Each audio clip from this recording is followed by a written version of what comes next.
Bolshevik Bolshevik revolution जो आया Russia में और बाद में चाइना में भी आया, तो बॉल्शेविक रिवॉल्यूशन के बाद जो देखा गया, जो एनालाइज किया गया कि अब वेस्ट विंड्स जो थे वो ईस्ट विंड्स की तरफ आए। इसका मतलब जो एक कैपिटलिस्ट अप्रोच था उसका डोमिनेंस कम हुआ और सोशलिस्ट अप्रोच का डोमिनेंस बढ़ने लगा, जिससे कि क्या हुआ, रशिया और चाइना जैसे देश नए पावर की तरह उभर के आए और इनकी इकोनॉमी भी बढ़ी। तो जैसे जैसे रशिया और चाइना में इंडस्ट्रियलाइजेशन का ग्रोथ हुआ, वैसे वैसे धीरे धीरे उनका इकोनॉमी भी बढ़ता गया और वो धीरे धीरे इकोनॉमिक पावर बनते गए। तो रिसेंटली आप अगर देखें तो आप जितना भी बोले कि ट्रम्प साहब ये कर रहे हैं, यूएसए अगर खत्म हो गया या यूएसए अगर नीचे आया तो हमको हमारे सारे प्रॉब्लम दूर हो जाएंगे, ऐसा नहीं है।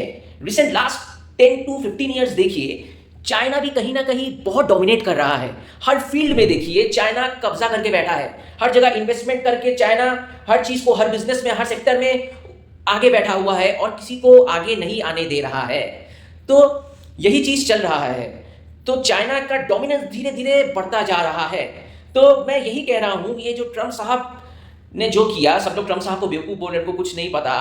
ट्रम्प साहब भी कहीं ना कहीं अपनी जगह से सही है, क्योंकि चाइना की डोमिनेंस जैसे बढ़ रही है, अगर यूएस भी दब जाए फिर चाइना आके पूरे वर्ल्ड को रूल करेगा, तो ये वर्ल्ड के लिए अच्छा नहीं है। इसीलिए अगर आप देखेंगे अगर मिस्टर डोनाल्ड ट्रम्प जो कर रहे हैं, मिस्टर डोनाल्ड ट्रम्प धीरे धीरे क्या कर रहे हैं, वो यूनिलैटरल ट्रेड को खत्म करके बाइलैटरल ट्रेड सिस्टम ला रहे हैं। तो बाइलैटरल ट्रेड सिस्टम भी बहुत अच्छा है। इसका एक अच्छा उदाहरण अगर आप देख सकेंगे, रिसेंटली जो इंडिया और यूके का ट्रेड डील साइन हुआ वो एक बाइलैटरल ट्रेड है।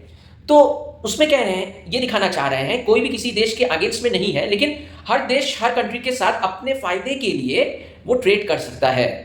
तो यही मानसिकता है, यही चीज है। आप दूसरे एंगल से भी अगर इसको देखेंगे, मैं यही सोच रहा था, दूसरे एंगल से भी इसको एनालिसिस कर रहा था, तो मेरे को लगा कि कुछ भी अच्छा नहीं है, कुछ भी बुरा भी नहीं है, जो भी हो रहा है अच्छा है।